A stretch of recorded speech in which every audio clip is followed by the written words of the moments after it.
ध्यान करें। बोली गोविंद भगवान की जय। जय जय श्री राधे श्याम। आज मेरे भगवत प्रेमियों, इस प्रकार से नारद जी ने अपनी बीड़ा उठाई और नारायण नारायण कहते हुए मथुरा की ओर प्रस्थान किया, जहां कंस बड़ा चिंतित है। इसको ये आज तक कृष्ण का कुछ बिगड़ा नहीं है। कंस चिंता में है, किस प्रकार से अब मुझे कृष्ण को मारना चाहिए। प्रभु प्रेमियों, एक बात बताओ, जो कालों का भी काल है, महाकाल है, उसको कौन मार सकता है? लेकिन मूर्ख तो मूर्ख ही होते हैं, राक्षस तो राक्षस ही होते हैं। जो भगवान पर अपनी बुद्धि की तर्क लगाते हैं, टिप्पणी करते हैं, तो उन्हें मूर्खानंदी कह सकते हैं। एक हमसे व्यक्ति कह रहा था कि आपके भगवान ने क्या किया। मैंने कहा हमारे भगवान ने 6 महीने के ने पूतना मारी। बोले आपके भगवान ने 6 दिन के ने मारी, 6 महीने के तक राक्षस मारे। लेकिन एक बात बताओ, जन्म लेके ही तो मारी। आजकल के कृष्ण तो ऐसे ही जो पेट में से ही अपनी मां को मार देते हैं। तो इन्हें मूर्खानंद ही कह सकते हैं और कुछ नहीं कह सकते। तो आज कंस के पास में नारद जी महाराज आए और कहने लगे, कंस अभी तक तुम पर कृष्ण का कुछ बिगड़ा नहीं है। तो आज कंस कहता है, महाराज बताओ मैं क्या करूं। अभी तक मैंने अनेक राक्षस भेजे, सब राक्षस मर गए। मेरे भगवत प्रेमियों, तो कहने लगे हैं, नारद जी एक काम कर, तेरे पास में जो शिव का दिया हुआ धनुष है, उस धनुष का तू एक मेला रचा और बड़ा सुंदर मेला, बड़ा मेला लगा और उसमें कृष्ण बलराम को बोला, दोनों आएंगे और धोखे से मार देना। महाराज आपने बड़ी अच्छी बात बताई है, मैं परसों ही जरूर मेला लगाऊंगा और धोखे से उन दोनों को मार दूंगा।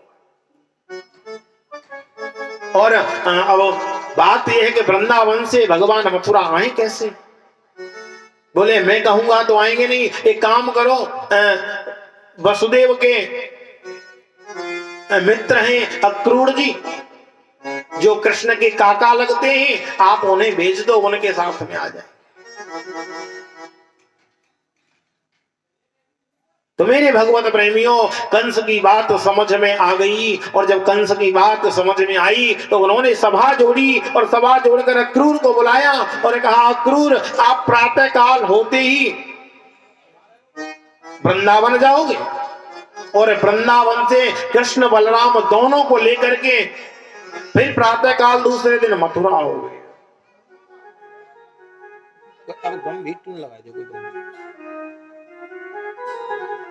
प्रातः काल होते ही आप मथुरा जाओगे, मथुरा से वृंदावन जाओगे और प्रातः काल होते ही आप मथुरा वापस आओगे और परसों मेला है। आज अक्रूर जी को पता लगी कि दुष्ट कृष्ण बलराम को मारना चाहता है, इसीलिए मुझे भेज रहा है। अरे मैं नहीं जाता हूं तो मुझे मार देगा। आज उन्होंने कहा कि बताओ अक्रूर तुम्हें जाना है या नहीं? अक्रूर कहने लगा चला जाऊंगा, क्योंकि वो जानते हैं। कंस कहने लगा यदि नहीं जाते हो तो मुझे जानते हो राक्षस है, संतों को भगवान का भजन नहीं करने देता, कोई यज्ञ नहीं करने देता। अरे जिस राज्य में कोई हमारी बात कहने का हमें अधिकार न हो तो उसे गुलामी ही कह सकते हैं और कुछ नहीं कह सकते। आज मेरे भगवत प्रेमियों, अक्रूर का रथ सजवाया, प्रातः काल का समय हुआ, अक्रूर घोड़ों को लेकर के चलने लगे और चलने लगे तो मन में बड़ा द्वेष है, मुझे कलंक लग जाएगा, मैं कृष्ण बलराम को लाऊंगा, ये दुष्ट मार देगा। अब जैसे ही अक्रूर जी चलते जा रहे हैं, चलते जा रहे हैं, शुद्ध नहीं है, घोड़ा कहां चलते हैं, कहीं जल पीने लग जाते हैं, कहीं घास खाने लग जाते हैं। मथुरा से वृंदावन आने का समय ज्यादा से ज्यादा आधे घंटे का है। 8 घंटे व्यतीत हो गए अक्रूर को आने में। अक्रूर जी जब चलने लगे, यमुना पड़ी तो आज उन्होंने देखा कि शेषनाग के फन पर मेरा कृष्ण आज आराम कर रहा है, लेट रहा है। तो उनका संदेह था वो दूर हो गया कि ये तो नारायण है, ये कोई कृष्ण बालक नहीं है। जो भगवान को मानव मानने की गलती करते हैं कि भगवान श्री राम कोई साधारण थे, अरे कृष्ण साधारण नहीं थे। राम ही ईश्वर, राम नारायण, राम ही है रे लक्ष्मी रमना, राम रहे बैकुंठ के भवना। जड़ भी राम है चेतन राम, साधक राम है साधन राम। राम ही पानी राम प्यासा, राम ही खेल है राम तमाशा। राम साधारण नहीं है भक्तों।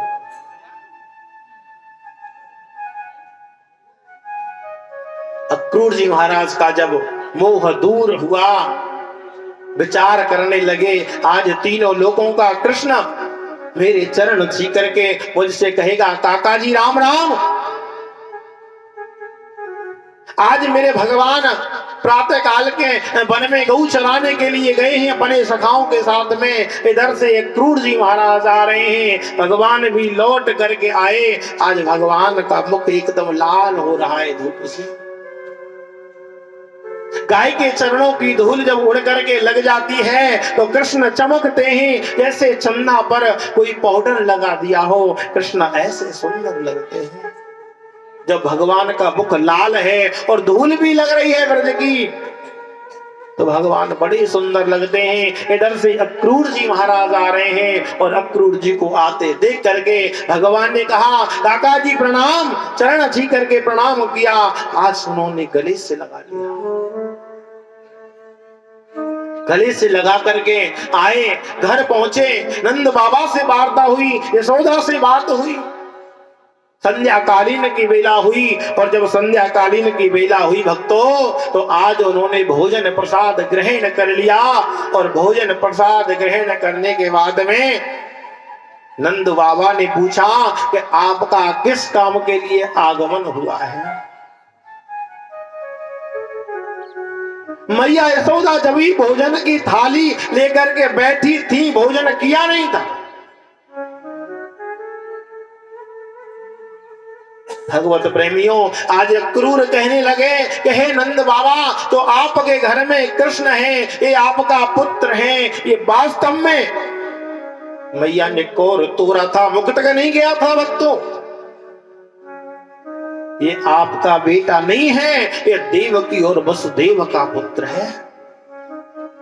इतना सुना मैया यशोदा ने तो आज हाथों से थाली छूट गई, हाथ का कौर गिर गया। क्या कहता है अक्रूर, तेरा दिमाग सही है, कृष्ण मेरा बेटा नहीं है। अरे प्राणों से अधिक मैंने कृष्ण से प्रेम किया है। अक्रूर कहने लगे कि प्रातः काल होते ही मैं कृष्ण बलराम को मथुरा ले जाऊंगा। भगवत प्रेमियों, जिस वक्त जाने की बात आई, आज मैया के नेत्रों में आंसू आ गए। अक्रूर तू मेरे प्राणों को ले जा, लेकिन कृष्ण बलराम तो मेरी दोनों नेत्र हैं, इनको तू नहीं ले जा सकता है। अक्रूर कहने लगे नहीं, इन्हें मथुरा जाना ही होगा, ये आपके पुत्र नहीं है। आज तो भगवत प्रेमियों, मैया ने एक खम्मा से सिर लगा लिया और रात्रि में बैठ करके रोने लगी। आज भगवान आए, आकर के मैया की गोद में बैठ गए। नेत्र आंसुओं से मैया ने भगवान के सिर को भिगो दिया है। जब मैया ने प्रेम आंसुओं से कृष्ण के सिर को भिगो दिया भक्तों, तो आज भगवान मुस्कुरा कर कहने लगे मैया, अरे मैं तेरा ही लाला हूं और तेरे बिना मैं भी कहीं जीवित न रह सकूंगा। मैया तेने मुझे इतना प्रेम किया, इतना भाव दिया, इतना दुग्ध पिलाया, मैया तेरे बिना मैं जीवित कैसे रहूं। मैया रुदन करती है, मैया की नेत्रों से आंसू झरने लगे और जैसे ही सारे ब्रज में वृंदावन में पता लग जाती है भक्तों, तो आज पूरा वृंदावन आंसुओं की भीगने लगता है, पूरा वृंदावन आंसुओं से। जब उन गोपियों को इस बात की पता लगी कि प्रातः काल भगवान मथुरा जाना चाहते हैं, प्रभु प्रेमियों, आज गोपी कहने लगी ऐसा वो निष्ठुर नहीं कर सकता, ऐसा हम नहीं करने देंगी। तो आज क्या हुआ, जैसे ही भगवान कहने लगे मैया तू मुझे एक बात कहता हूं, मैं परसों लौट करके जरूर आ जाऊंगा, ये मेरे तोते वचन है। आज प्रभु प्रेमियों मैया रोने लगी, कहने लगी कि यदि मुझे ऐसी पता होती कि तू मेरा बेटा नहीं है तो कृष्ण मैं तुझे इतना प्रेम कभी नहीं करती। माँ का दिल लाजवाब होता है, प्यार इसमें बेहिसाब होता है। बेटा चाहे या ना चाहे अपनी माँ को, लेकिन माँ को बेटे से प्यार होता है। बोलिए कृष्ण कन्हैया लाल की। आज मेरे भगवत प्रेमियों, जैसे ही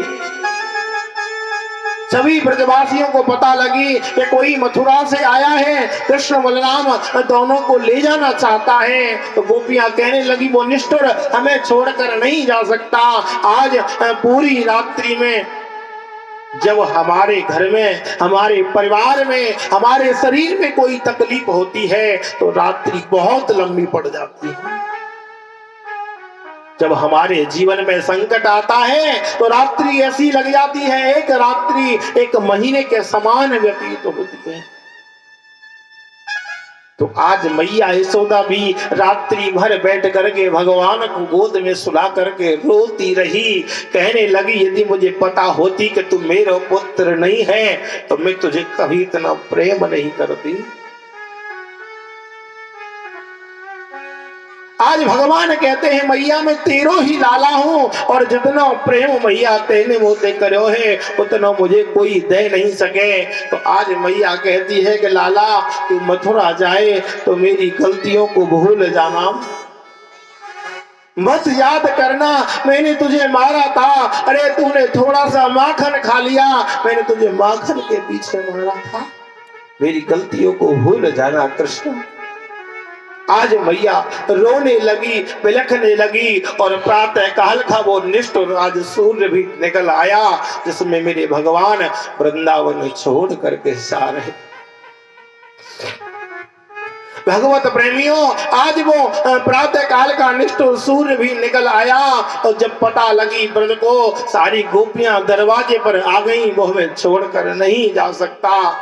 कृष्ण बलराम मचल गए मैया मैं परसों आ जाऊंगा। आज अक्रूर ने रथ को लगाया मथुरा की ओर, और जब मथुरा की ओर रथ को लगाया तो आज गोपियां कहने लगी कृष्ण यदि आप जाओगे तो हम रथ के आगे लेट जाएंगी और हमारे ऊपर से रथ चढ़ा करके ले जाना। अरे क्यों किया हमें प्यार, यदि हमें छोड़ करके ही जाना था तो क्यों प्रेम किया, क्यों प्रेम किया, यदि हमें छोड़ करके ही जाना था। तो आज गोपियों का भी रो रो करके बुरा हाल होने लगा। किशोरी श्री राधा रानी के नेत्रों से आंसुओं की धार बहने लगी। पर आज मेरे कृष्ण जैसे ही रथ की ओर आगे को बढ़े, रथ में चढ़ गए, तो आज मैया ने कहा ओ कनुआ, और जब कनुआ कहा तो आज मेरे भगवान रथ से नीचे कूद पड़े। तो छोड़ दी सारी प्रतिज्ञाएं, आकर के लिपट गए मैया मैं तेरो ही लाल हूं, और तुझे तेरे बिना मैं जीवित नहीं रह सकती। मैं तुझे वचन दे करके जाता हूं कि मैं परसों जरूर वापस आ जाऊंगा।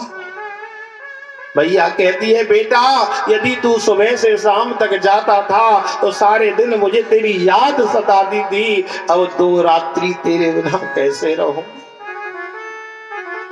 आज भगवान रथ की ओर बढ़ते हैं, मैया आवाज लगाती है, बार बार मेरे प्रभु कूद करके चले आते हैं, और किशोरी राधा से कहने लगे देवी आप मुझे एक वरदान दे दो। राधा कहती है कि वरदान क्या शेष रह गया है, अरे कृष्ण मैंने तन मन धन सब कुछ तुम्हें दे दिया, मेरे पास बचा क्या है, एक वरदान दे दो कि जब तक मैं मथुरा से लौट कर नहीं आऊं आपके नेत्रों में आंसू नहीं होने चाहिए। हे कृष्ण, हमसे रोने का अधिकार भी छीन करके आप जा रहे हो। आपकी याद हम रो रो करके भी नहीं कर सकते कि अधिकार हमसे क्यों छीनते हो। कृष्ण बलराम नंद बाबा रथ में बैठे, सखा रथ में बैठे भगवान के कुछ जैसे ही मथुरा की ओर महिला देखने के लिए जाने लगे, अक्रूर ने रथ को बढ़ा दिया और रथ थोड़ा सा 10 कदम आगे निकला तो आज मैया ने फिर आवाज दी, ओ कनुआ।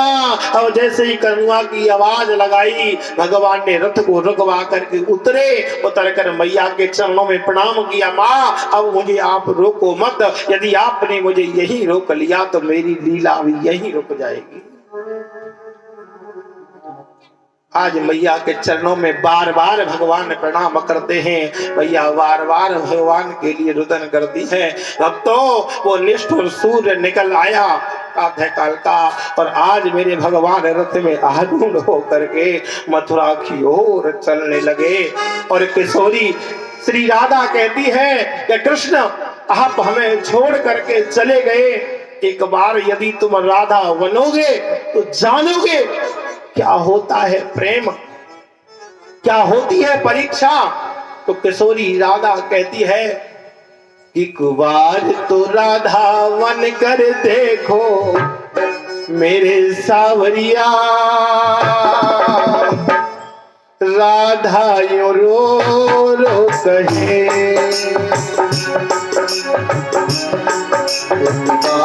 राधा बन कर देखो मेरी सावरिया, राधा रो रो कहे।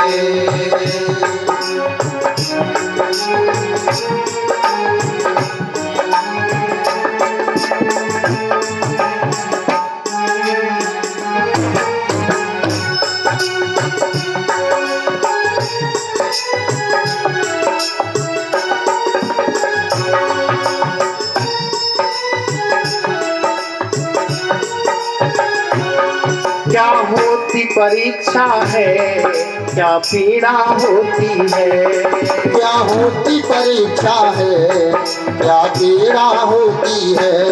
कितना रोता है दिल जब आंखें रोती है, कितना रोता है दिल जब आंखें रोती है। एक बार तो आंसू बहा के देखो मेरे सावरिया, राधा यो रो रो कहे, बार तो आंसू बहा कर देखो मेरी सावरिया, राधा यो रो रो कहे।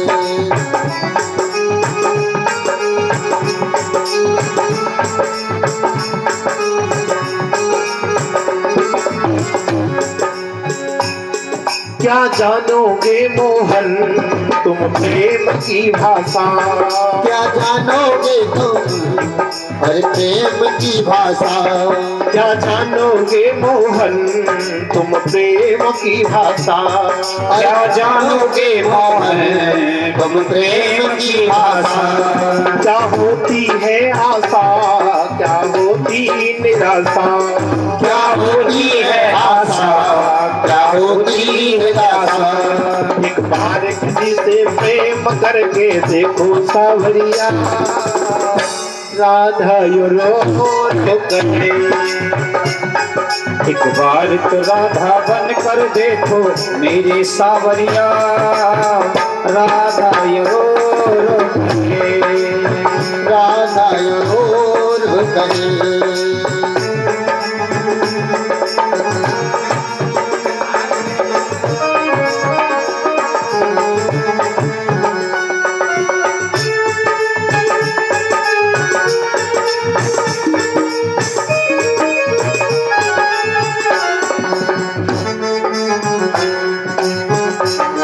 जब कोई सुने ना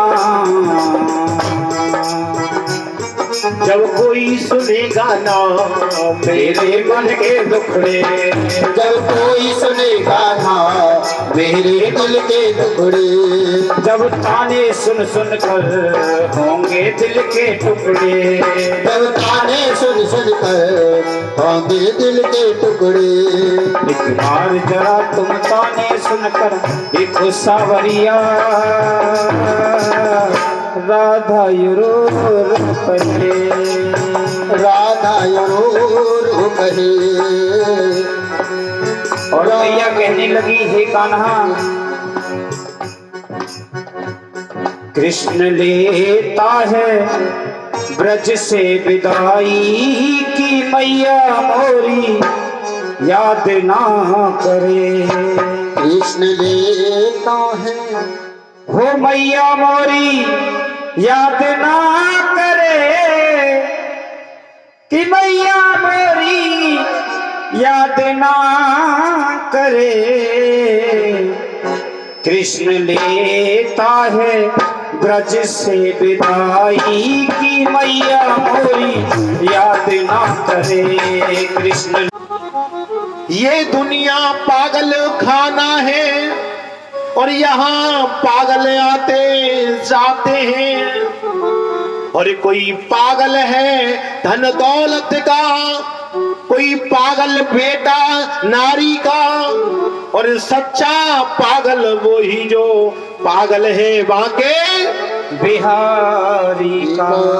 तो आज मैया कृष्ण के लिए पागल हो रही है, ठाकुर के लिए पागल हो रही है। उद्धव ने जैसे ही प्रणाम किया, मैया प्रणाम करता हूं, कहने लगे धीरे बोल पागल, मेरा कृष्ण सो रहा है। सुबह उठते ही कबू तो चंदा मांगे, कबू सूरज मांगे, कबू बहू मांगे। अरे उद्धव जग जाए को मोलाला परेशान करे वो। उद्धव का ज्ञान खिन्न खिन्न होने लगा, टगमगाने लगा। मैं ज्ञान का मत लेकर के घूमता था कि क्या हो रहा है, मैं कृष्ण को मथुरा छोड़ करके आया हूं और मैया इस कपड़ा कोई कृष्ण मान रही है। जब पता चली कि मैया मैं तेरे लाला ने भेजा हूं, मैया धड़ाम से गिर पड़ी। आज मेरे लाला को गए हुए तो 1 वर्ष हो गई, मैं पागल हूं उसकी याद में रोती। मैया के चरणों में प्रणाम करके उद्धव जी आए गोपियों के पास। उन गोपियों का क्या हाल है, बीच में किशोरी राधा रानी बैठी हैं, चारों तरफ गोपियां हैं। कहती हैं किशोरी हमने रात्रि में स्वप्न देखा, कृष्ण ऐसा कर रहा था, ऐसे बोल रहा था, क्या तुमने भी कृष्ण को स्वप्न में देखा? किशोरी राधा कहती हैं जिस दिन से मेरे प्राण वल्लभ कृष्ण गए हैं, अरे तुम तो भाग्यवान हो कि तुमने स्वप्न में दर्शन किया, लेकिन मेरी तो बैरन निद्रा ही चली गई, मुझे तो निद्रा ही नहीं आई, और निद्रा नहीं आई तो स्वप्न कहाँ आया? इतनी बात जब उद्धव ने सुनी तो कहने लगे गोपियों आप पागल होती हो, अरे कृष्ण के लिए क्या रखा है, अपने मन को ब्रह्म में लगाओ और ब्रह्म को समझो। अरे गोपियां कहने लगी उद्धव तू हमें ब्रह्म समझा रहा है? ब्रह्म की बात कहता है, एक बात बता, तुम कहते हो मन को ब्रह्म में लगाओ, तो कितने मन होते उद्धव? कि उधो मन ना भये 10-20,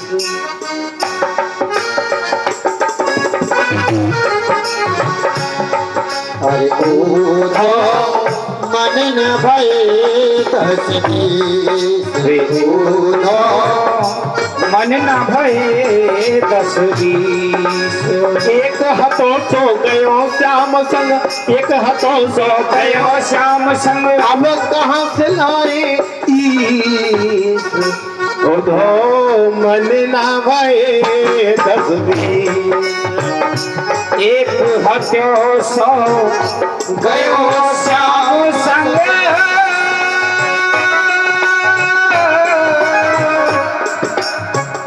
को राधे को ईश, उधो मन न भये 10-20, उधो मन न भये 10-20।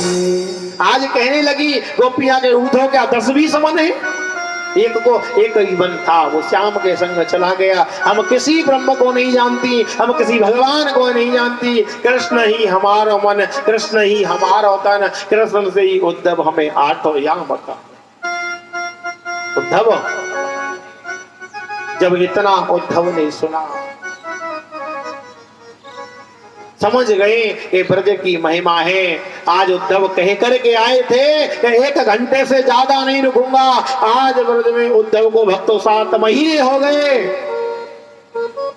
ब्रज की महिमा को, ये वृंदावन की लीला, मत जाने गुड़ को चीला या मेरे ऋषि मुनि गए हारे। ये गुड़ को चीला ना है जो खाई जाएगा बेटा। भगवत प्रेमियों, आज उद्धव जैसे ज्ञानी वृंदावन में गोता खा गए।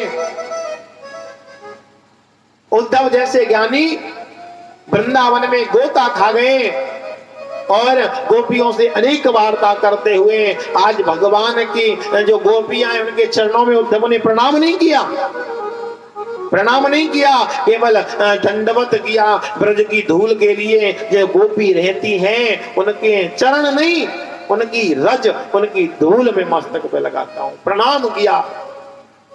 भाव में डूब गए गोपियों के में ऐसी वार्ता हुई। तो भगवत प्रेमियों, आज उद्धव वहीं पर बेहोश हो गए भक्ति में। और जब बहुत समय के बाद होश आया तो अब क्या हो रहा है कि ऊधो सूधो है चलो और सुन गोपिन के बैन। ऊधो सूधो है गयो सुन गोपी के बोल। ऊधो सूधो है गयो सुन गोपिन के बैन। ऊधो सूधो है चलो सुन गोपिन के बैन। कान बजाई डुमडुमी और प्रेम बजायो ढोल। ज्ञान बजाई डुमडुमी और प्रेम बजायो ढोल। ऊधो सूधो है चलो सुन गोपिन के बोल। ऊधो सूधो है चलो सुन गोपिन के बोल। आज उद्धव सूधो है करके चले गए। ज्ञान की डुमडुमी को बजा रहा था, जब ढोल बजने लग जाए तो फिर डुमडुमी को सुनने वाला कौन है? एक कोई डमरू बजाए कि ढोल बजाए तो ढोल की आवाज ही आएगी, डमरू की कौन सुनेगा? आज जैसे ही उद्धव जी महाराज मथुरा गए, मथुरा जाने के बाद में भगवान से कहने लगे, हे कृष्ण, मैंने निष्ठुर तो बहुत देखे पर तुम्हारे जैसा कोई निष्ठुर नहीं देखो।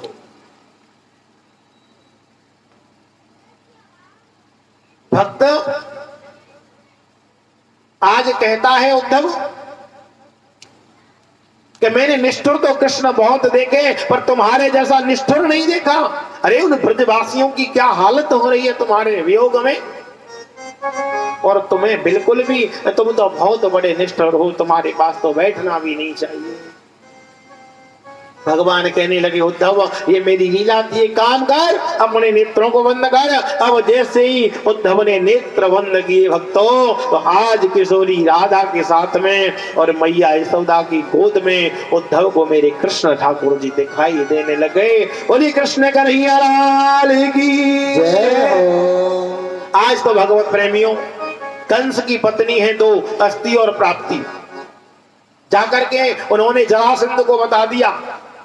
जरासंध यक्षिणी सेना लेकर भगवान, अगोक्षिणी सेना लेकर भगवान पर युद्ध करने के लिए आया। भगवान ने 17 बार परास्त कर दिया। अब तो 17 बार जब परास्त किया, 18वीं बार ब्राह्मणों को भजन करने के लिए बिठा करके आया। कहने लगा कि यदि आज मैं भगवान से युद्ध में जीत गया तो इतनी दक्षिणा दूंगा कि आज के बाद काम करने की जरूरत नहीं, और यदि हार गया तो तुम्हारी हत्या कर दी जाएगी। लेकिन बाबा कहते हैं कि गोदे जो दैनो देव हे तका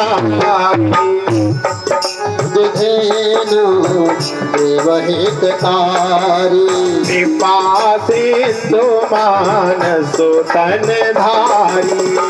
कृपा सिंधु मानस तनुधारी गोद जो धैनु देव हितकारी गोद जुधीन देव हितकारी मंगल भवन मंगल हारी मंगल भवन अमंगल हारी नव सरसरथ अजर बिहारी रघु दशरथ अजर बिहारी।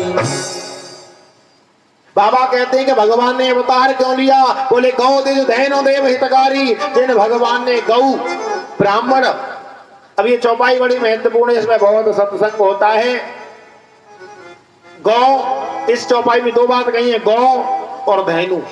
गो भी कहा और धेनु भी कह दिया।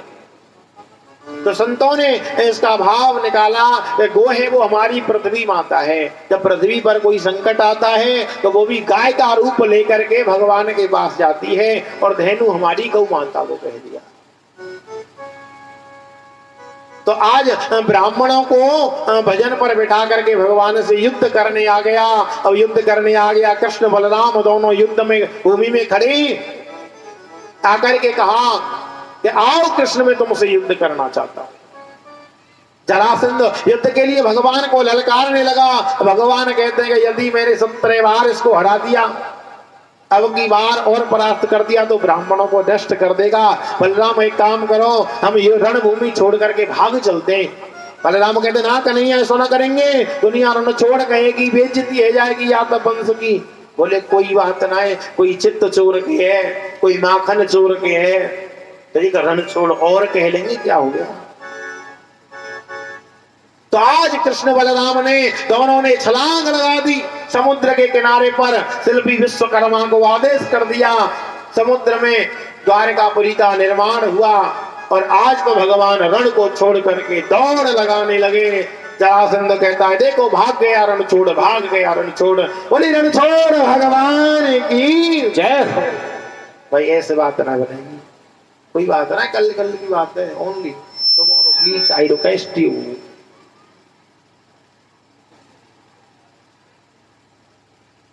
बोलिए रण छोड़ भगवान की जय।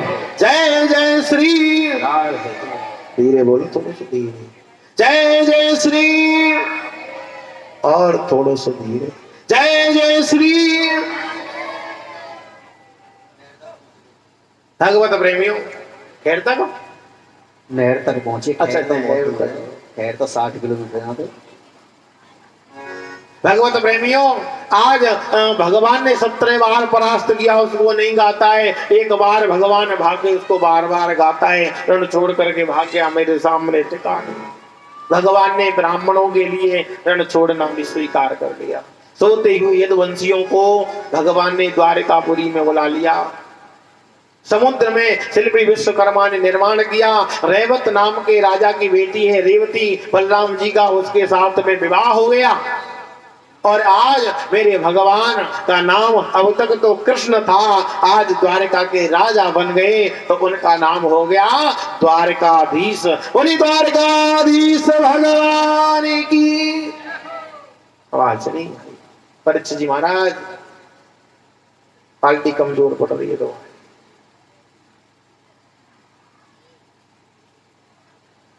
माताओं, तुम्हारी पार्टी तो ज्यादा है, हमारे पिता तुल्य बुजुर्ग तो कम है, इनकी पार्टी तो सदाते ही कमजोर रही है।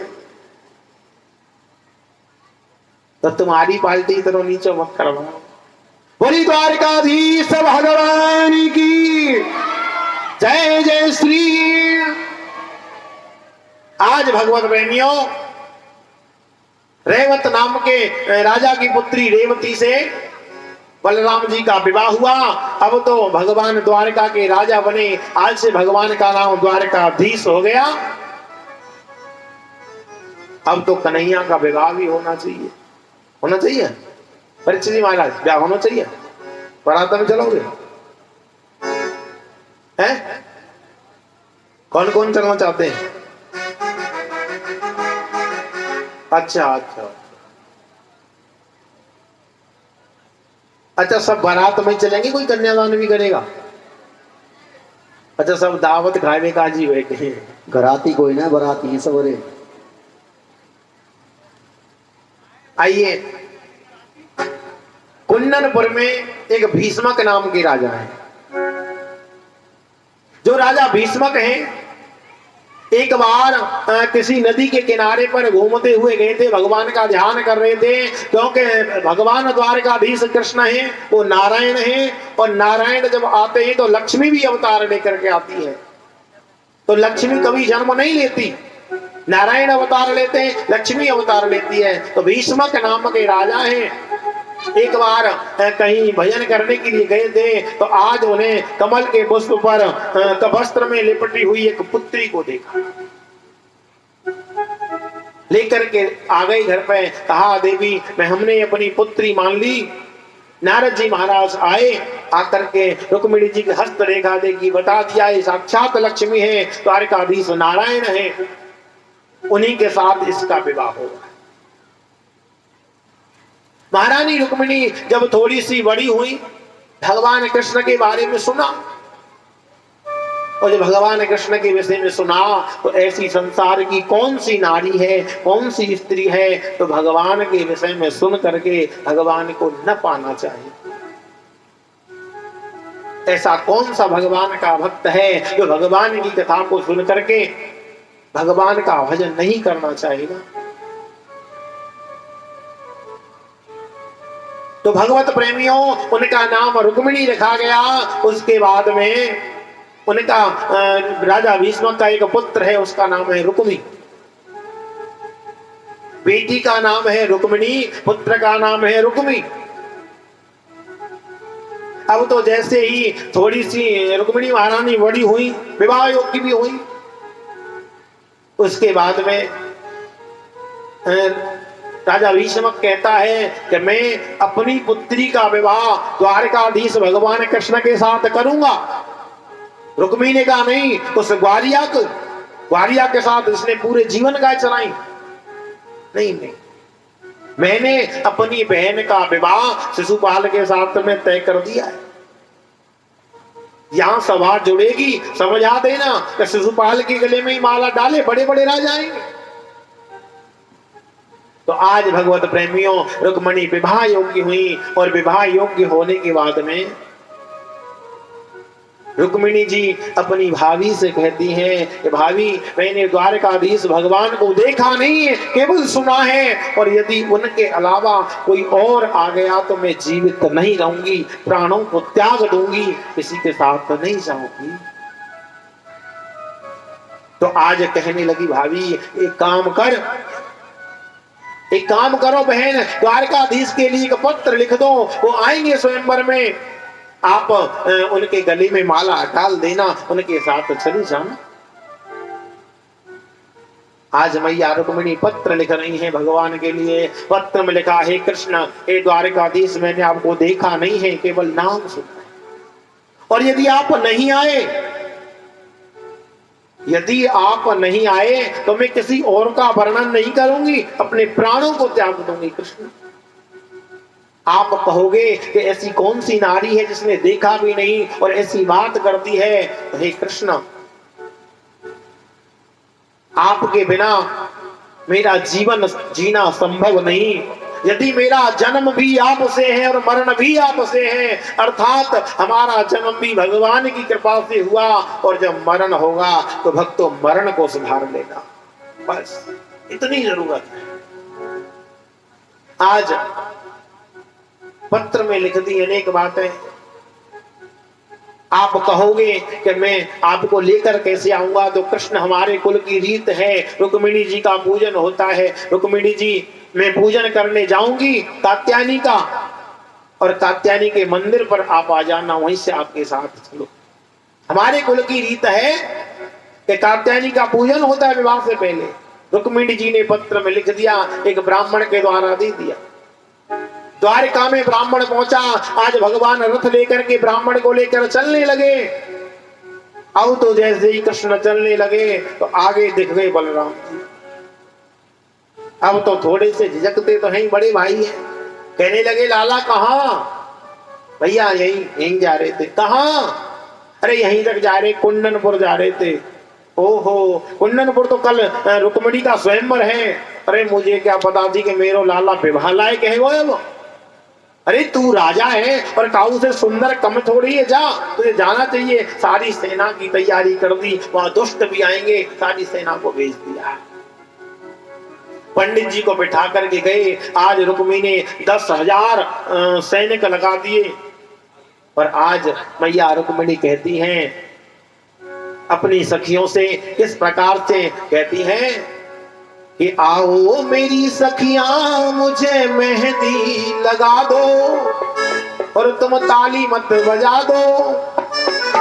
अरे आओ मेरी सखियां मुझे मेहंदी लगा दो, और मेहंदी लगा के मुझे ऐसी सजा दो, और मुझे श्याम सुंदर की दुल्हन बना दो, मुझे दुल्हन बना दो। आओ मेरी सखियों मुझे मेहंदी लगा दो, मेहंदी लगा दो, मुझे ऐसी सजा दो, मुझे सुंदर की दुल्हन बना दो।